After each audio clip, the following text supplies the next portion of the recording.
जो बनी है लेबर इश्यूज़ के लिए, वहाँ भी इस मसले को लेकर बैठक हुई है। और ज्यादा पेंशनर्स और फैमिली पेंशनर्स को फायदा होने वाला है। डिटेल ने लोकसभा के सामने पेश की है। नमस्कार दोस्तों, स्वागत है आपको हमारे YouTube चैनल में। आपको EPS 95 पेंशन के बारे में जानकारी मिलेगी। जो अभी हाल फिलहाल की जो ताजा अपडेट निकल कर सामने आ रही है वही आपको बता रहे हैं, तो बने रहे हमारी वीडियो में शुरू से अंत तक। तो आपके लिए खुशखबरी आ रही है कि पेंशन नियम में किया गया बड़ा बदलाव, ऐतिहासिक फैसला सरकार ने लिया। आपको संपूर्ण जानकारी इस वीडियो में मिलेगी। जो कर्मचारी या पेंशन भोगी की मृत्यु के बाद उनके परिवारजन फैमिली पेंशन का दावा करते हैं, इसका दावा करने के लिए उनको फॉर्म नंबर 14 भरना अनिवार्य होता है। इस फॉर्म का भरकर 2 या 2 से अधिक व्यक्तियों से सत्यापित करवाना होगा और तभी जाकर उनका परिवारजन को फैमिली पेंशन का भुगतान किया जाता है। लेकिन इसको सत्यापित करवाने में बहुत सारी समस्याएं देखने को मिलती थी, तो ऐसे में अब इसी को लेकर बहुत ही बड़ा बदलाव कर दिया गया है।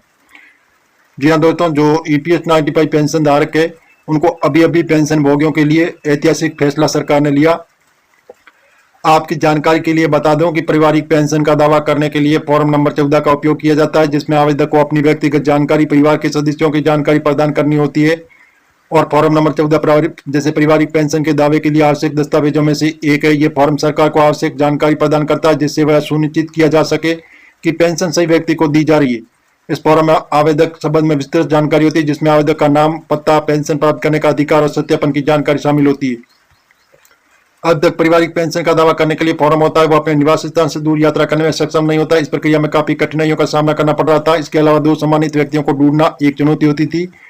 तो आवेदकों को इस समस्या को ध्यान में रखते हुए सरकार फॉर्म नंबर 14 संशोधन का निर्णय लिया। अब नए नियमों के तहत परिवार को पेंशन दावे के लिए केवल एक राजपत्रित सरकारी सेवक और सहमति व्यक्ति द्वारा सत्यापित पर्याप्त होगा। जो संशोधन का उद्देश्य आवेदकों के लिए प्रक्रिया को सरल बनाना और उन्हें अनावश्यक कठिनाई से बचाना।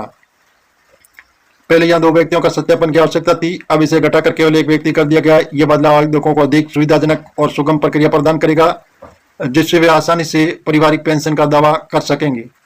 इस बदलाव के प्रभाव से परिवार पेंशन के दावे की प्रक्रिया को तेजी आएगी। ये खासकर उस परिवार के लिए राहत का कारण बनेगा जो पहले सत्यापन की जटिलता के कारण दिक्कतों का सामना कर रहे थे। ये कदम राज्य सरकार से सकारात्मक प्रयास जो सुनिश्चित करता है कि पेंशन का लाभ सही समय पर सही व्यक्ति तक पहुंचे।